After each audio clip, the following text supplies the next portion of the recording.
First అయితే నాకో విషయం చెప్పేయండి. వీటిలో అయితే మా సైడు నీటి జాంకాయలు అంటారు. సో, మీ సైడ్ ఏమంటారో కామెంట్ చేసేయండి.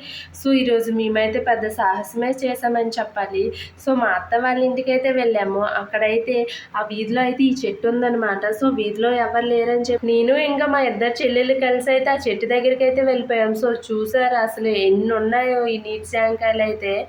సో, ఎలా అయినా సరే కొన్నైతే తెంపేద్దామనైతే ప్లాన్ వేశాం. నేనైతే చుట్టుపక్కల చూస్తున్నాను ఎవరైనా వస్తున్నారేమో అని చెప్పి. మా చెల్లయితే చెట్టెక్కిపోయింది చూసారా తెంపేస్తుంది. సో, మా ఇంద్ర అయితే కాయలన్నిటినైతే కలెక్ట్ చేసేస్తుంది చూసారా. సో, అటు సైడ్ అయితే పొలంలానే ఉంది. ఇటువైపు నుంచి ఎవరొస్తారేమో అని చాలా టెన్షన్ పడ్డాను. బట్ ఎవ్వరు కూడా రాలేదనమాట. సో, ఆ పక్కనే అనమాట సపోటా చెట్టు కూడా ఉంది. కాకపోతే అవి ఇంకా కాయలనమాట, పళ్ళు అవ్వలేదు. వీళ్ళైతే బాగా మొక్కలనైతే పెంచుతున్నారు. సో, చూసారా కనకాంబరాలు అయితే చాలా ఎక్కువగానే ఉన్నాయి. సో, మొత్తానికైతే మేము తెంపినవైతే ఇవన్నమాట. సో, కొన్నే తెంపామనమాట, అంతకేం అందలేదు.